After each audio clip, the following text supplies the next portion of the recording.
चलिए आज हम लोग डिस्कस करते हैं। जैसे 18 दिसंबर को आपका CSIR का एग्ज़ाम है ना, 18 दिसंबर। ओके, सो इसमें हम लोग आज ऑर्गेनिक केमिस्ट्री का देखेंगे, राइट। ऑर्गेनिक केमिस्ट्री का देखेंगे कुछ इंपॉर्टेंट टॉपिक्स, मीन्स कैसे इसको अप्रोच करेंगे। ये लास्ट मिनट रिवीजन है आपका, ठीक है। लास्ट मिनट रिवीजन में क्या देखेंगे, आप पूरा केमिस्ट्री को तो देख के नहीं जा सकते हैं। ये सिर्फ उन बच्चों के लिए जिन्होंने ऑर्गेनिक के साथ कॉम्बिनेशन लिया हुआ है इनऑर्गेनिक, है ना। सो ये दोनों में आपको ऑर्गेनिक में क्या क्या फोकस करना होगा, फिर नेक्स्ट क्लास में इनऑर्गेनिक के लिए लूँगा कि आपको क्या क्या फोकस करना होगा। देखिए ये जो है आपका ये लास्ट मिनट रिवीजन है, राइट। तो सबसे पहले आप इसमें क्या करेंगे, सबसे पहले आप रिएजेंट में फोकस करेंगे, है ना। सबसे पहले आप रिएजेंट में फोकस करेंगे। रिएजेंट्स में आप क्या देखेंगे, रिएजेंट्स में आपको देखना होगा कि ऑक्सीडेशन वाले कितने रिएजेंट हैं, राइट। रिडक्शन वाले, बस देखते हुए जाना है, राइट, बस देखते हुए जाना है। अभी आप पढ़ने मत बैठ जाइए, है ना। अगर आपने रिएजेंट नहीं देखा है तो इस चीज़ को नहीं देखें आप, है ना।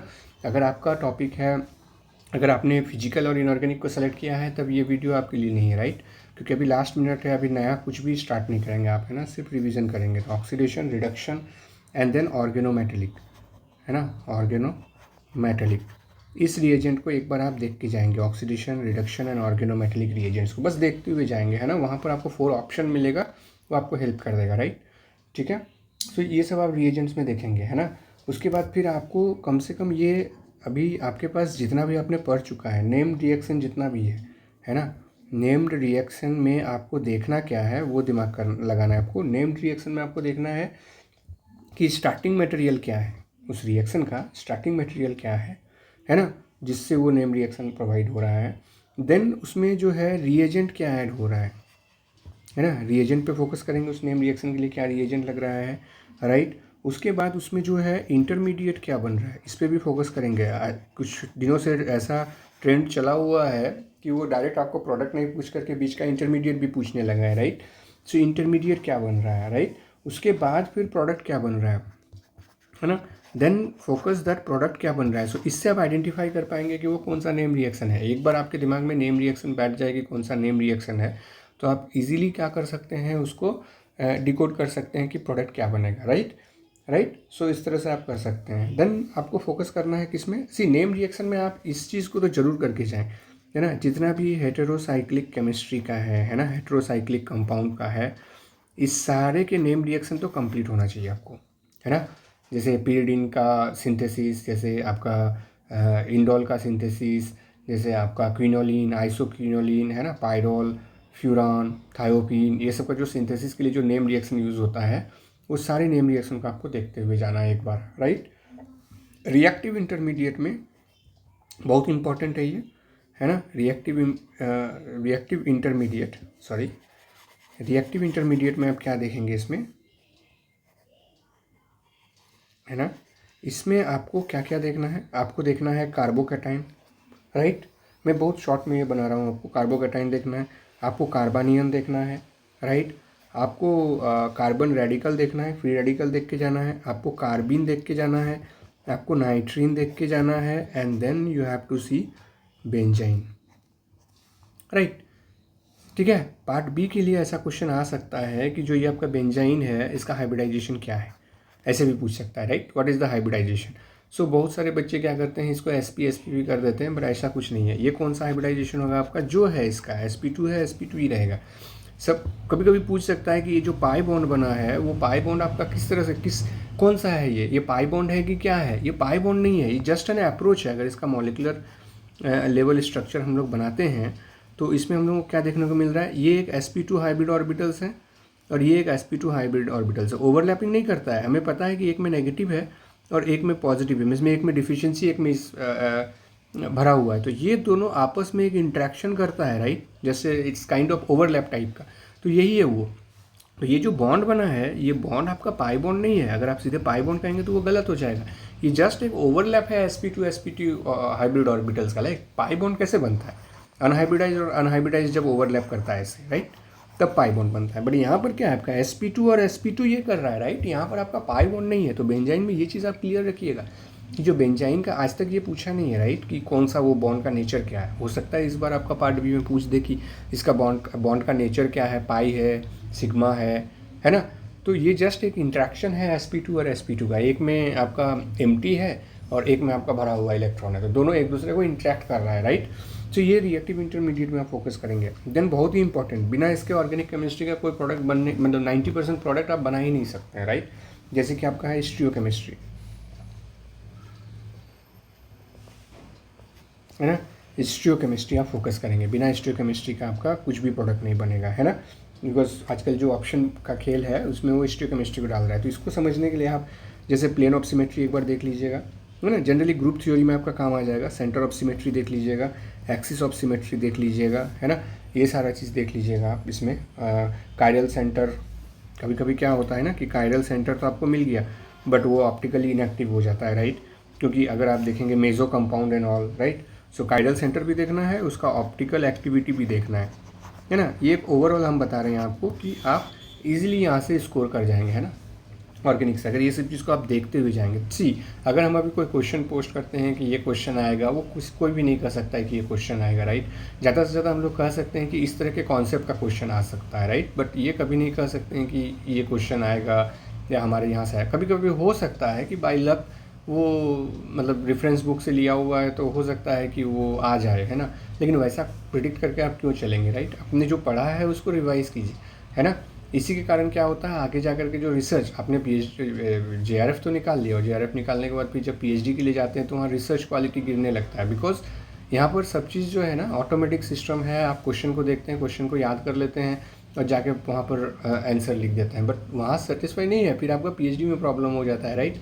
सो जो रिसर्च का जो एरिया है उसके लिए आपको क्या करना होगा, बेसिक से बेसिक चीज़ों को समझना होगा, और उससे जो आपका स्कोर आएगा वहाँ से फिर आपको PhD में भी हेल्प मिलेगा। अदरवाइज़ वो JRF आपका कोई यूज़ का नहीं रह जाएगा, राइट। नहीं, आ जाते हैं फिर नेक्स्ट, आपको स्पेक्ट्रोस्कोपी में फोकस करना होगा थोड़ा सा। स्पेक्ट्रोस्कोपी में आपको फोकस करना होगा।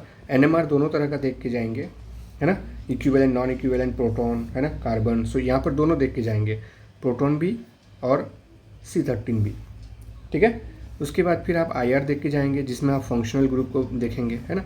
इतना फिलहाल MS करने की, मास करने की ज़रूरत नहीं है क्योंकि वो हमें पता चल जाता है। जो भी देखिए हर चीज़ पढ़ने के लिए नहीं होता है। जैसे मास का आपको यहाँ पर पढ़ने की ज़रूरत नहीं है। अगर आपका NMR और IR कंफर्म है कि आप इससे कर लेंगे तो मास का ऐसे भी आपका हो जाएगा ना, तो वहाँ का टाइम आप बचा सकते हैं, राइट। जनरली आज तक हम क्वेश्चन देखे हैं जितना भी है जहाँ पर आपको मास की ज़रूरत पड़ती ही नहीं है, दिया हुआ रहता है डेटा बट मास की ज़रूरत पड़ती ही नहीं है।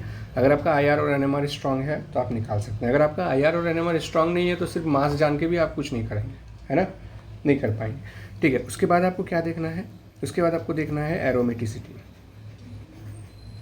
राइट। एरोमेटिसिटी में आपको देखना है aromatic, non aromatic, anti aromatic, कौन सा रिएक्शन जाएगा कि नहीं। अगर वो नॉन एरोमेटिक से एरोमेटिक की ओर जा रहा है तो रिएक्शन प्रोसीड होगा। अगर एरोमेटिक से नॉन एरोमेटिक की ओर जा रहा है तो बहुत हार्श कंडीशन में जाएगा। अगर एंटी एरोमेटिक से एरोमेटिक में जा रहा है बहुत फास्ट जाएगा, राइट।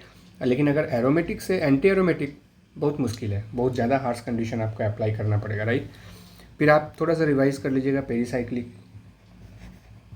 है ना, पेरीसाइक्लिक केमिस्ट्री में, और पेरीसाइक्लिक के साथ फोटोकेमिस्ट्री भी देख लीजिएगा, राइट। सो है ना, सो इतना आप कर लीजिए। अगर हाँ पेरीसाइक्लिक और फोटोकेमिस्ट्री अगर आपने किया हुआ है तो ही इसको रिवाइज कीजिएगा, अदरवाइज ये दोनों को आप ऑप्ट आउट कर सकते हैं बिकॉज आपने साथ में इनऑर्गेनिक को भी लेके चल रहे हैं, राइट। बिकॉज आजकल के डेट में आपको सिर्फ एक सब्जेक्ट से नहीं हो पाएगा, कोई मिनिमम दो सब्जेक्ट के कॉम्बिनेशन में, मीन्स दो टॉपिक के कॉम्बिनेशन में जाना होगा। मतलब इनऑर्गेनिक ऑर्गेनिक या इनऑर्गेनिक फिजिकल या organic physical. Generally organic physical बहुत कम कॉम्बिनेशन रहता है, ऑर्गेनिक का इनऑर्गेनिक के साथ या फिर इनऑर्गेनिक का फिजिकल के साथ कॉम्बिनेशन रहता है, राइट। सो इस तरह से अगर आप कॉम्बिनेशन लेके चलते हैं तो आप पेरीसाइक्लिक और फोटोकेमिस्ट्री को अगर फर्स्ट टाइम कर रहे हैं तो मत कीजिए, राइट।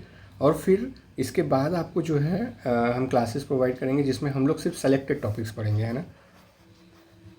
देखिए कोई भी एग्ज़ाम में हम एक चीज़ आपको बता देते हैं, 100% सिलेबस करने की ज़रूरत नहीं होती किसी भी एग्ज़ाम में 100%। और जैसे आप MSc लेवल के एग्ज़ाम दे रहे हैं, अगर आप 100% सिलेबस कर बोल रहे हैं कि हम कर रहे हैं तो वो एक बहुत बड़ा मिथ है, राइट। 100% सिलेबस आप 100% एक्यूरेसी के साथ कभी नहीं कर सकते हैं, राइट।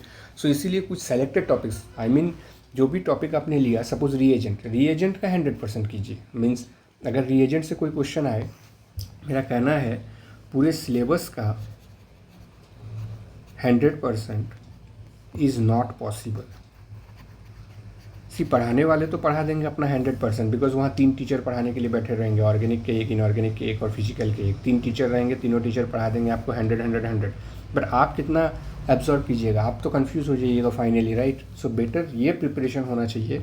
आप जो भी काम कर रहे हो, वर्क कर रहे हो या फिर रिसर्च कर रहे हो, आप अपना करते रहिए, और साथ में जो आप इसके लिए पढ़ेंगे इसमें आप कुछ सेलेक्टेड टॉपिक्स को ही शुरू से फोकस करके रखिए, सेलेक्टेड टॉपिक्स, है ना। और जो जो टॉपिक आप सपोज टॉपिक नंबर 1, सपोज आपने सेलेक्ट किया रिएजेंट, ये रिएजेंट आपका 100% होना चाहिए। सपोज आपने सेलेक्ट किया स्टीरियोकेमिस्ट्री, राइट, ये आपका 100% होना चाहिए, ना कि पूरा CSR का सिलेबस का 100%। कोई फ़ायदा नहीं है ना। आप बोलेंगे कि हम फिजिकल भी पढ़ेंगे, इनऑर्गेनिक भी पढ़ेंगे और ऑर्गेनिक भी पढ़ेंगे, नॉट पॉसिबल, राइट। कोई आप तीनों में कुछ कुछ टॉपिक को सेलेक्ट कर लीजिए, फिर सिर्फ उसी में फोकस्ड रहिए और सिर्फ वही सब क्लास को अटेंड कीजिए, और उसी में से जो है आपको स्कोरिंग आएगा, राइट। आपको कितना मार्क्स चाहिए? आपको 120 चाहिए, राइट, नॉट 200। ये नहीं चाहिए, आपको 120 चाहिए, राइट। मैं एकदम टॉपर को लेकर नहीं चल रहा हूँ, राइट। मेरा एम्बिशन नहीं है कि मैं टॉपर को लेकर के चलूँ यहाँ पर। मेरा एम्बिशन है कि आपको सिर्फ क्वालिफाई करा देना है, राइट। बिकॉज यहाँ इसके परसेंटेज से आपको अच्छा IIT या NIT नहीं मिलने वाला है, राइट। यू हैव टू पार दिस 120 मार्क्स। ये 120 मार्क्स खाली आपको पार करना है, राइट। कितना भी ईजी क्वेश्चन रहे, कितना भी टफ क्वेश्चन रहे, this is the maximum marks विच, अगर आपने ये स्कोर कर लिया 120, तो आप उस साइड में है, राइट। उसके बाद फिर आप अपना रिसर्च को कंटिन्यू कीजिए। लेकिन आप पूरा 200 पे फोकस करके रखे हुए हैं, सो आप कहाँ रुक जाते हैं, जाकर के 80 पे रुक जाते हैं। ये मैं अपना पर्सनल एक्सपीरियंस कह रहा हूँ आपको, है ना। आप 80 पे जाकर रुक जाते हैं, मतलब आप एकदम बॉर्डर लाइन में, जहाँ आपका टेंशन शुरू होता है सिलेक्शन होगा या नहीं होगा, राइट।